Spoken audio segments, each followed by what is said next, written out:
we're going to go ahead and get started. Thank you to everyone for joining today. Appreciate you taking the time out of your day to get some education here.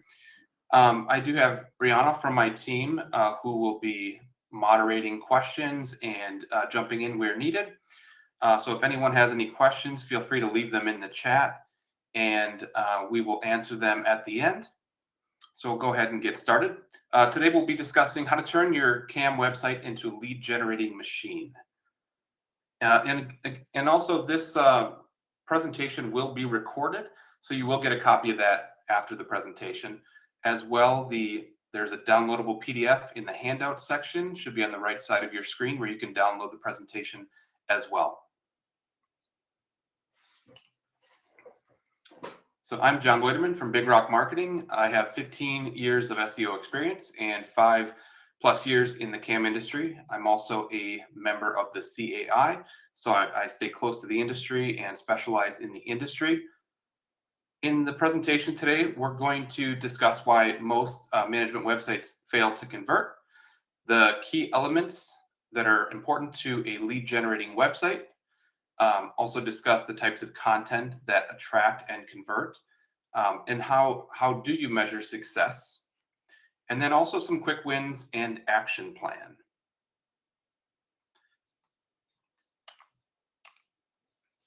So what is the opportunity? Why are we talking about this? Why is this important?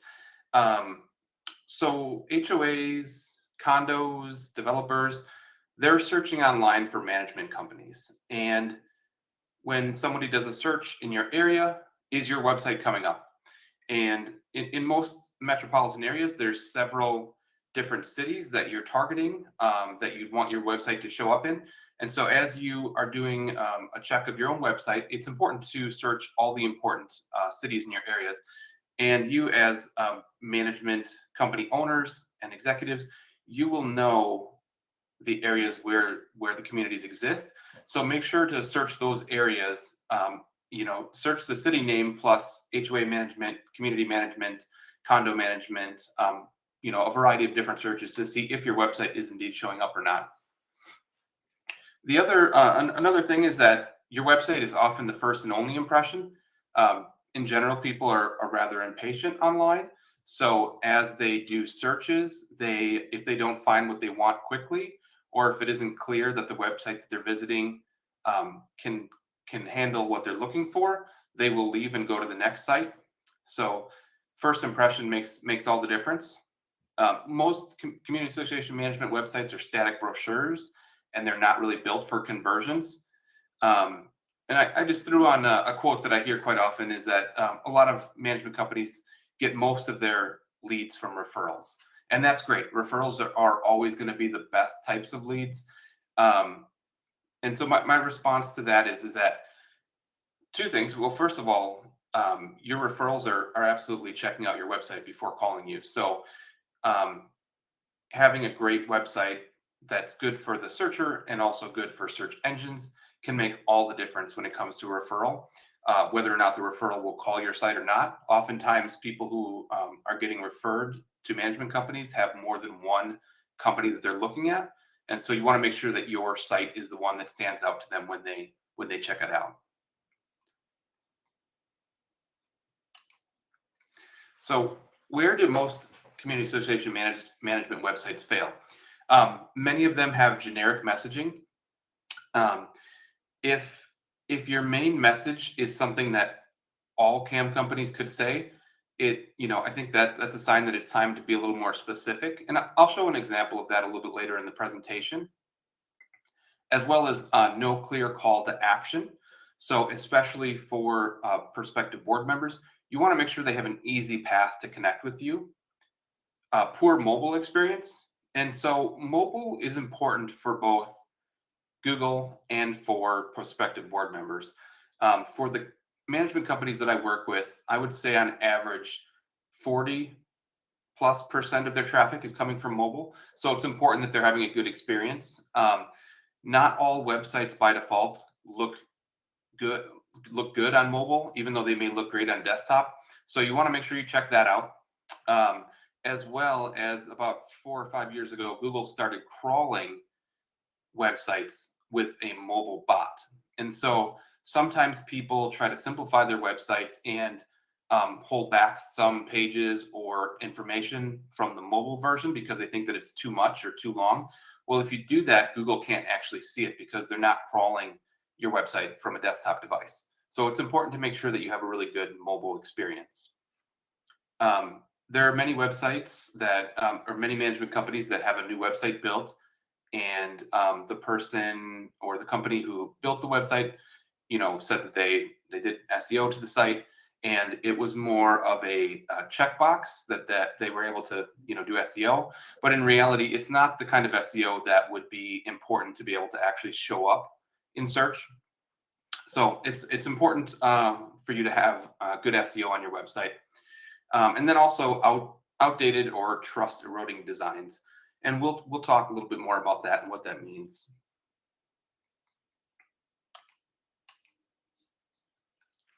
So what does a high performing CAM website look like? It has a simple modern design. It's local SEO optimized.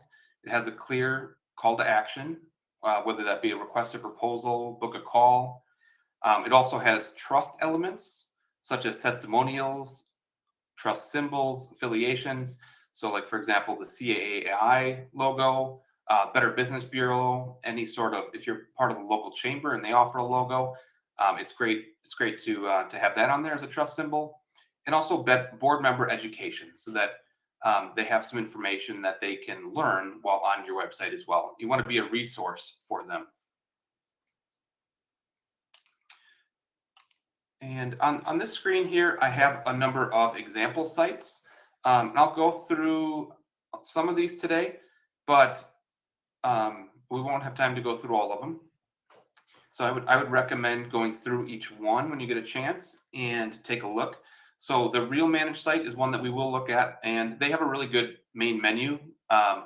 So one of the issues for management companies is that 90+% of their traffic is their homeowners.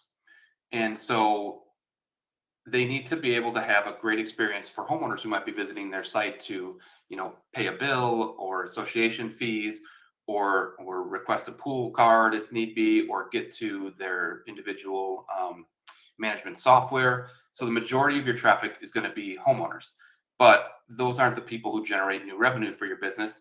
And so you need to have a really good balance, and that is accomplished through good navigation, so that homeowners clearly know where to go, and prospective board members also have a clear path as to where they're supposed to go. And so the Real Manage site is a great example of this, as well as the Goodwin site, the second one on the list here, has a really nice homeowner section that basically it directs a homeowner to this page, and they are able to find just about everything that they would need on one single page. And so they're funneled into this page, and then they can do whatever they need from there.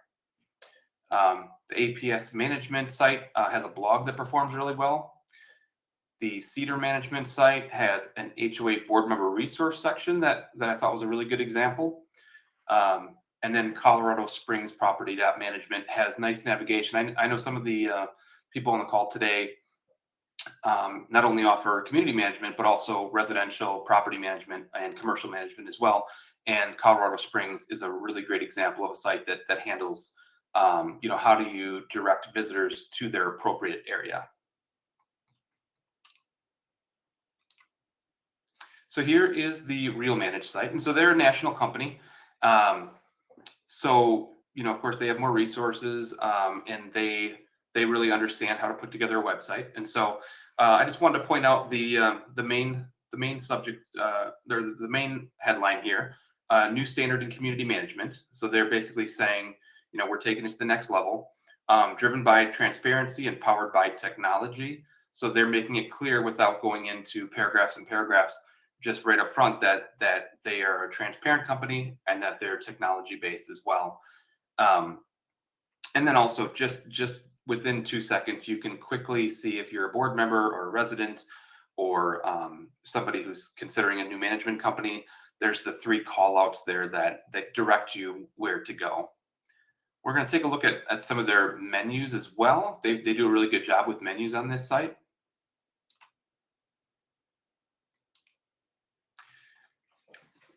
So under who we serve on the far left-hand side there, they've come up with individual pages to speak to their individual customers.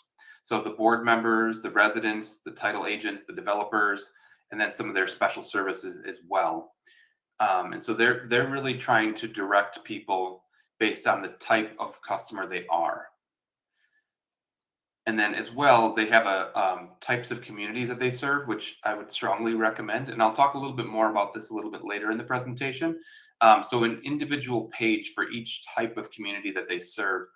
And the reason for this is that you really want to make sure the board member doesn't necessarily know the industry lingo, doesn't know, doesn't speak the same way that we would speak in regards to the types of communities that you serve or the services that you're providing. And so whatever search term that they might use, whether it's community management or HOA management, we want to make sure condominium management, we want to make sure that we have a page dedicated to that, because if one of your competitors has a page dedicated to each type of community and you just have the community types list in a bulleted list on your site, most likely the competitor site will outrank your site.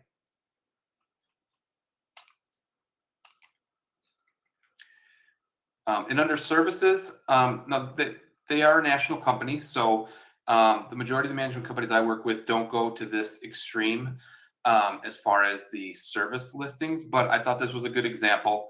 And for anybody who might be considering a website rebuild, this expandable menu that they have is called a mega menu. And so a mega menu is a really great way to kind of jazz up your traditional menu that just has a drop down, and it allows you the opportunity to add additional information that you might not have been able to add to your menu, where it might have had to be links on a page, where now you can add in more information right within the menu, because a mega menu is able to handle that. And I've seen some pretty elaborate mega menus that actually have photos and things like that would even expand what they've done here as well. And again, so they are, they serve several states.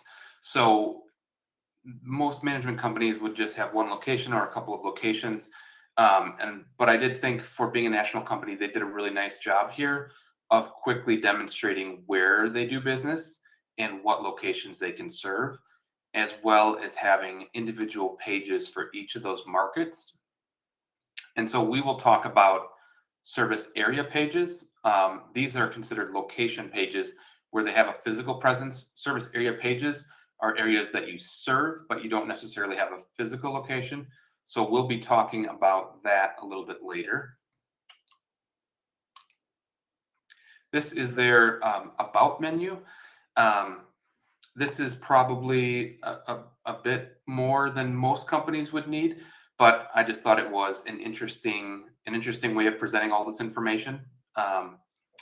And so one thing of note on this particular screenshot here is, I know a lot of management companies probably sort of build their About Us page to check a box, because that's what you need on a website. But when I'm looking at management sites on a monthly basis and looking at their Google Analytics data, the About Us page or Who We Serve page is almost always in the top 5 most visited pages. So people really do visit those pages, and they do spend a lot of time on those pages. So that's super important to spend the effort to create a really nice About Us page or Meet Our Team page if you choose to go that route as well. And then resources, and this is becoming super important, especially if you're in a competitive market. Having those resources, and resources can be, and in the case of Real Managed, they have a blog, they have a knowledge center, a board member help center, a homeowner help center, a vendor help center, closing portal help center, and attorney portal help center. Most local businesses aren't going to have this many, but for sure you should have a blog and possibly some additional resources for board members, whether that's worked into your blog or it's just listed as individual resources under this section. the Cedar management site that I referenced earlier is a really good example of how to put resources together for prospective board members.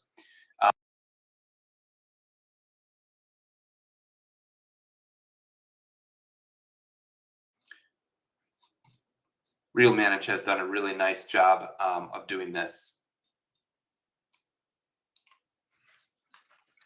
So what type of content will attract board members? A page for each type of community that you serve. So I mentioned this earlier, but having an individual page for each type of community is super important. And this is primarily for search engines, but also a lot of times what I've seen sites do is they just have a services menu, and so it's not immediately clear to a prospective board member what types of communities that you specialize in. And so having those individual pages will make that much easier for them to be able to understand that you serve their type of community. And then next is localized service area pages. And so this is for companies that don't have physical locations in multiple places. They just have, maybe one or two locations. The localized service areas, one of the top questions that I get from management companies is, I'm located in this city, but my customers are in these cities, or the prospects are in these cities. How can I rank there? And my answer is always, well, there's two main ways. The first way is Google Ads, and for a company that has a big enough budget, that's a great option. If your budget is more limited, the next best option is to do the localized service area pages. And so basically, you're creating a page for all of the communities that you serve, and you talk about it's kind of a summary page for all the services that you're able to provide in that particular city. And I think the challenge with these pages is creating unique content. And so some of the things that you can do is add testimonials from communities in those particular cities to make the content unique. The magic number, according to SEO experts, is you want the content to be 70% unique. So you probably offer nearly identical services from city to city, but you want to make sure that the information is presented in a way that makes it at least 70% unique. So that's super important. And then blog topics that answer real board questions, whether it be on violations, accounting, sort of new board member questions and topics. And then also educational resources. So those could be long form board member guides, frequently asked questions. If you're willing to do video, video is a great way to also provide educational resources to prospective board members. And I just provided an example from a site that I found. So I was referring to the individual service area pages. And so here's an example of a site that offers individual pages for each type of community that they serve. So that's an example of that. And I also found that they have the service area pages, just to show you how that might look as well. So, the majority of the presentation so far has been about your website, but also your Google business profile is also extremely important. And so when someone does a search, especially with a location keyword, many times you'll find a map pack or a listing of management companies that are that have like profiles next to them, and those are your considered Google business profiles.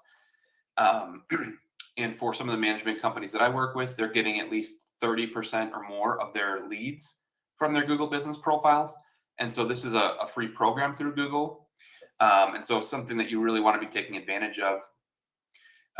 And some of the things that are super important to the Google business profile is your NAP consistency, which is name, address, and phone number. So making sure that your Google business profile, your website, and all of your online profiles have the exact same name, address, and phone number, as well as making sure that you've taken advantage of the categories that are appropriate to the CAM industry, as well as services. So services is a section that was added a couple of years ago, and actually has an impact on rankings. And I would say for the majority of clients that I start working with, they don't have the services section filled out because when they initially created their Google Business profile or claimed it, that section didn't exist. And so making sure that you have both all the potential categories filled in as well as services filled in and descriptions within the services filled in is super important for ranking your Google Business profile.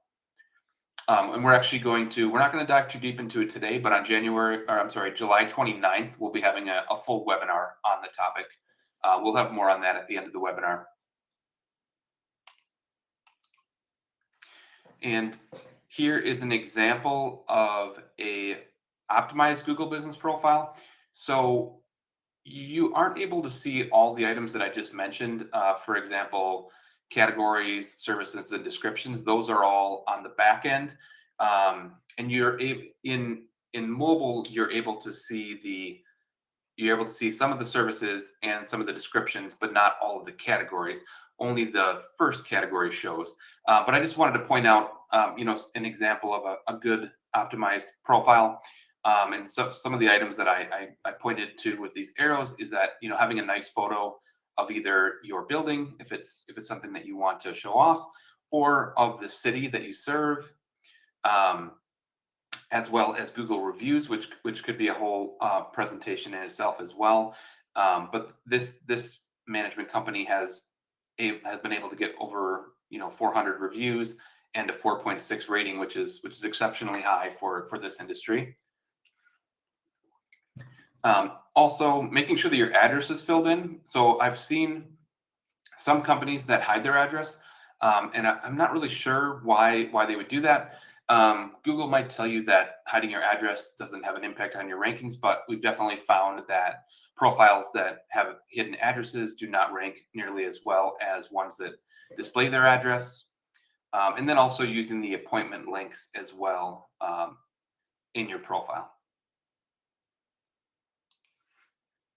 So, and this slide and the next are ones that I just added in the last few days. So this is, kind of cutting edge stuff, and this is all brand new, and everyone's trying to learn about it. Everyone's trying to take advantage of it. And so I just wanted to make everyone aware that Google, you may have not even seen it, but when you do a Google search, for the majority of searches, not all, but there is a button or a link at the top that says AI mode. And so when you click it, it kind of converts you into sort of a ChatGPT like conversation. That's probably the best way to describe it. It basically takes you to the screen that would look very similar to ChatGPT. And Google in the last week has said that eventually they're going to start working this into the main search. So right now the default is what we're used to, the blue links, the maps, and also AI overviews. In the future, they're planning to integrate AI mode into their main search results.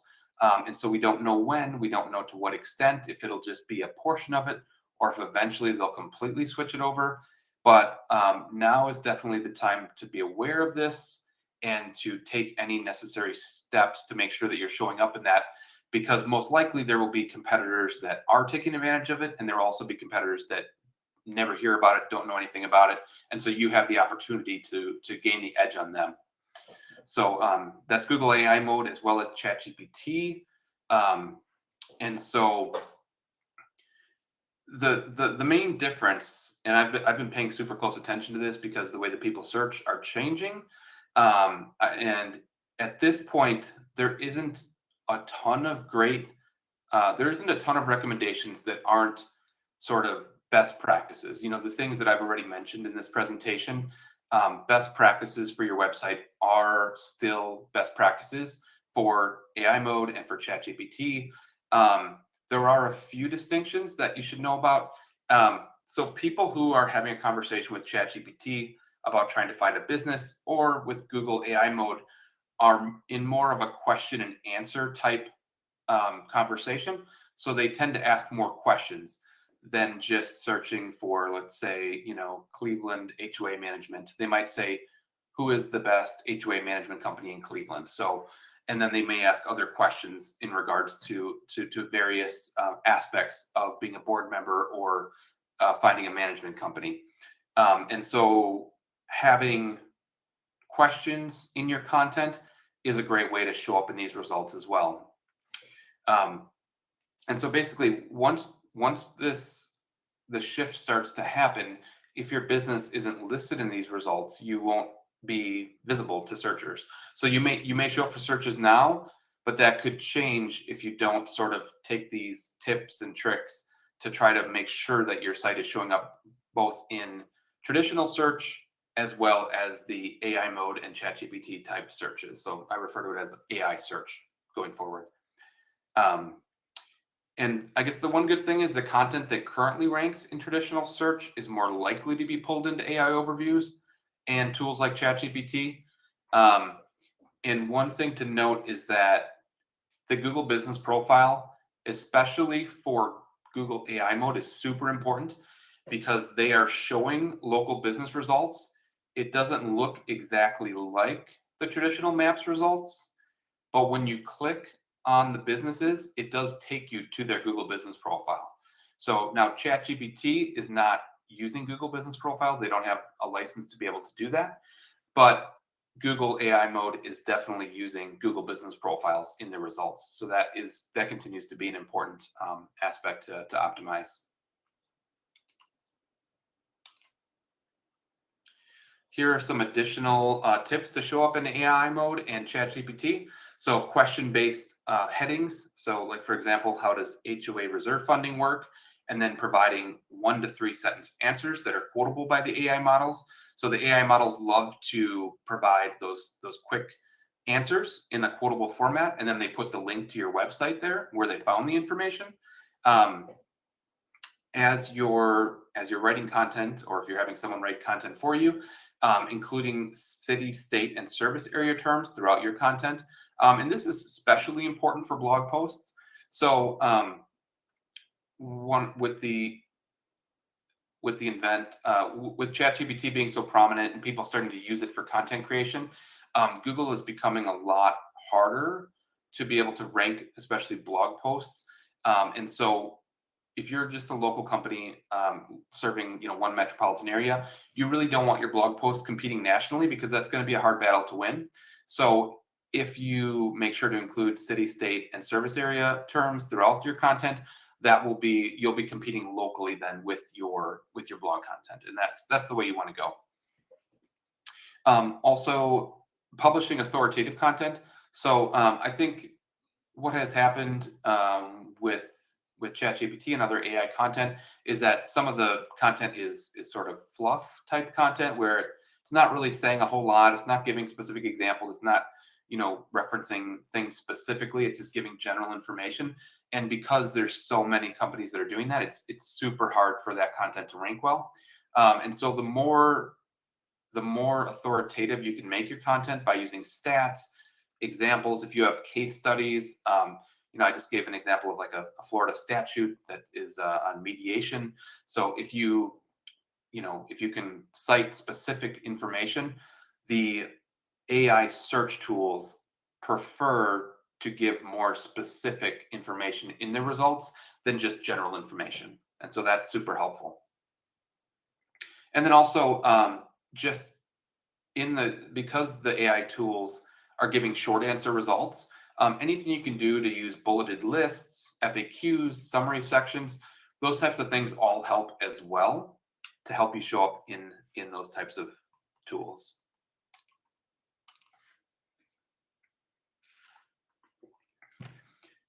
Okay, so how do you know if what you're doing is working? How do you know if you're making progress? Are you doing well? Is there an impact on traffic? Is there, are conversions happening on your website? Most of the management companies I start to work with, when I ask them, like, where do your leads come from, or how much traffic are you getting? They don't know, right? And that's totally, it makes complete sense. If you don't have somebody who has a marketing background in your team, that isn't something that you pay attention to. But it is super important if digital marketing is going to be one of your main sources for leads, you really want to be able to track it. And so the metrics that are important are rankings. And so, this could be changing too. For now, the majority of searches are still happening on traditional Google type searches. Um, and so, I have ranking tools that are able to track keywords locally. But as the AI search becomes more prevalent, there are tools that are just in their infancy now to be able to also track results on AI search. And I'm just starting to test some, and those will definitely evolve over time. Right now, quite honestly, they're not very good. I'm hoping that in the future that we'll have a better way of tracking. Um, but for now, the majority of searches are still happening on traditional search. So rankings is important. So rankings isn't traffic. Rankings isn't leads. It's not dollars in the bank. So that's sort of a high level metric. So if your rankings are good, the assumption is that your traffic will increase. And so the sort of the next level is traffic. How much traffic is coming to your site. And as you're starting to make some of these optimizations and improve your website, is your traffic increasing or is it decreasing? So it's important to keep an eye on that. And then also, how much time are people spending on your site? And especially if you're adding long form resources, I would expect that number would increase. Um, and then also conversion rate. So how many people are coming to your board member targeted pages versus submissions and phone calls? That would be your conversion rate. Um, and then also how many form submissions are you getting? Some sort of call tracking. So for some people, it's some of the tools below. Other people, it's whoever's answering the phone. If it's a board member lead, just asking like, "Hey, how did you hear about us?" And so of course, the best case scenario is that you have a call tracking service. But if that doesn't make sense, then definitely having somebody who answers the phone just ask, "How did you hear about us?" so that you're able to at least know the source of your leads, where your leads are coming from. Some of the tools that can help with these things are Google Analytics. And so that's a free program. The majority of websites have it on there. Um, about 2 years ago, they rolled out a new version. It isn't as user friendly for the average person as it once was. It does take more of a marketer to kind of understand what's being presented. They used to have more easy to read reports, and they've taken away a lot of those, and it's a little more complex now. But there are some good free courses online to be able to learn Google Analytics. That's definitely one. If you're going to use one tracking tool on your website, that is the one that you want to have for sure. Also, so what converts? This is one that I use, and this helps with form and call tracking. So when somebody submits a form through your website, it tells us where that person came from. And so if it's Google organic, then we're able to know that this lead came from Google. It also can tell you whether or not somebody came from your Google business profile. If you're running ads, it will let you know whether or not the lead came from your ads. So that's super helpful, especially for the people who are running ads. Call Royale is a competitor of theirs, so very similar product. And then Go High Level is becoming a much more popular tool that people know of that can do many of those same things as well.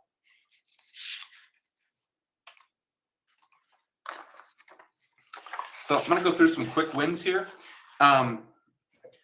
So clear navigation page for homeowners and board members. So really the good win example that I had presented earlier, that's a really good one to check out to just show you how to sort of funnel your homeowners into one page and to give them all the resources they might need right there on one page.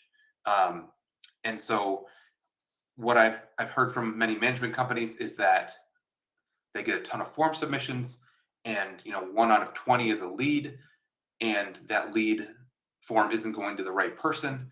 And so oftentimes by the time they call the person, it's too late and they've already have consultations set up with other management companies.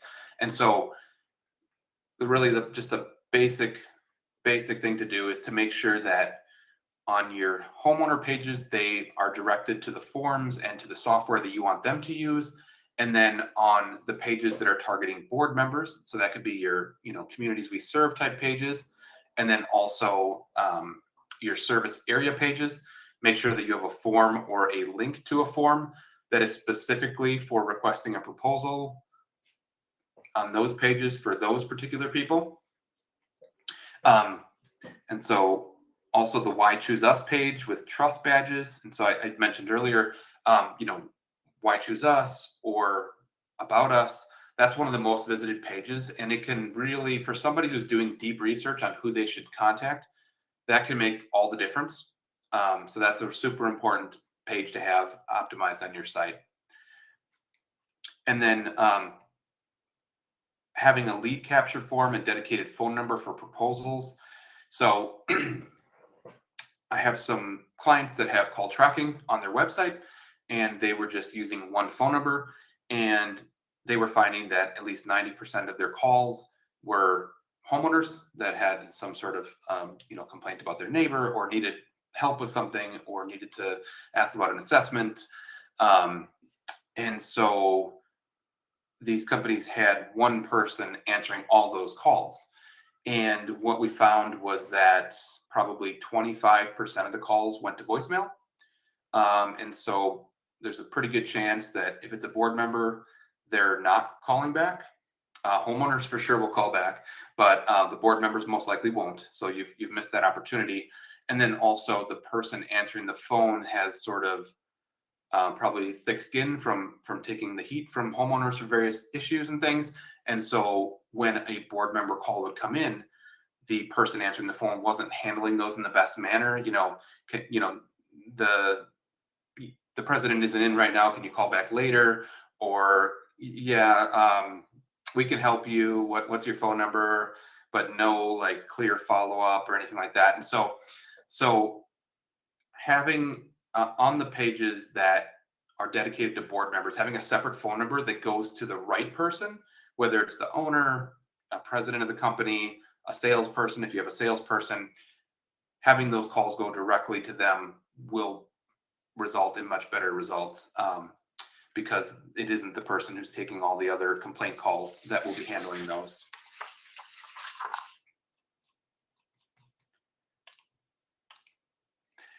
All right, so now we have some time for some questions and answers. So if you have a question, please type it into the chat now.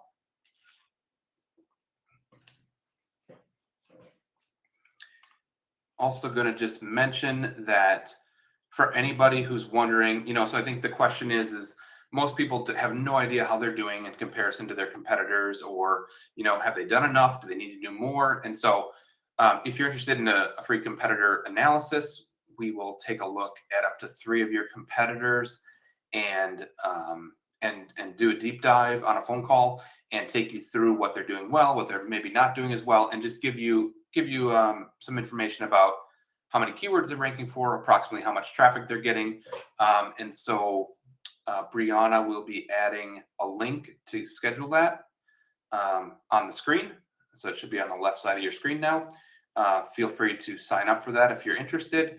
As well, as mentioned earlier, the next webinar will be a deep dive into how to get more HOA leads with a better Google business profile. So we're going to dive deep into how to optimize your Google business profile and how to, really optimize it for board members and for searches in your area.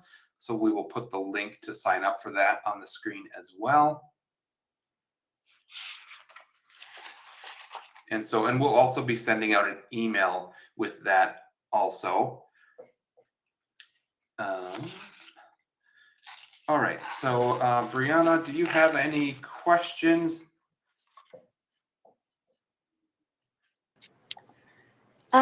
Yes. Can you hear me? Yes, I can. I was curious, how often would you recommend rebuilding your website? Ooh, that's a good question. And I don't like when people give this answer, but it really does depend. And so it will depend on the technology that the site was built in, and if it's still customizable, if it's still expandable. Like, for example, WordPress sites, those are generally able to be, you're able to change things much easier than some of the other sites. However, I guess the exception to the rule there would be is that a WordPress site uses a theme, and if the developer of your theme continues to update it, then potentially you could change the look and feel. You can make improvements to the pages, and then you wouldn't have to completely rebuild your site. You might need a refresh too often. I would say in general, if you're not necessarily, if you're just looking for kind of an answer as to how often, I think 5 years is probably like an average number of how often a management company rebuilds their website, just to kind of freshen things up, take advantage of new functionality, and just kind of give it a fresh coat of paint. Any other questions?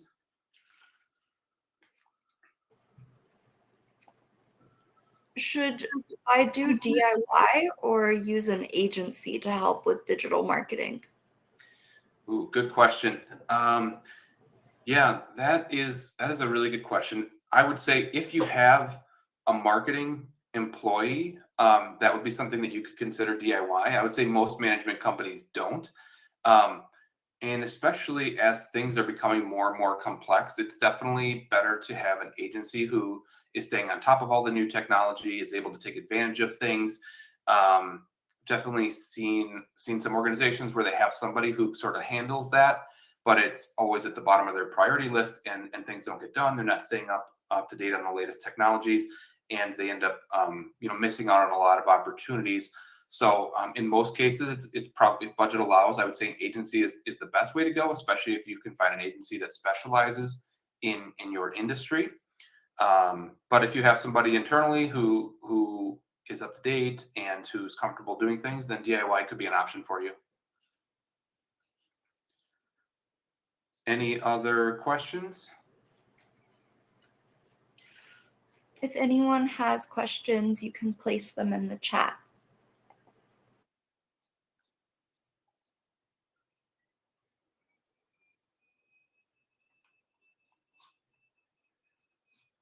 All right. Well, it doesn't look like we have any additional questions. Thank you so much, everyone, for your time. And if you have any questions, I have my contact information here, as well as we'll be sending out the links to register for the next webinar on July 29th.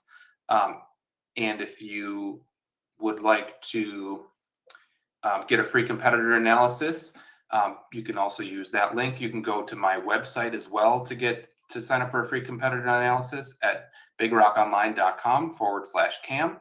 And thank you again for your time, and have a great rest of your day.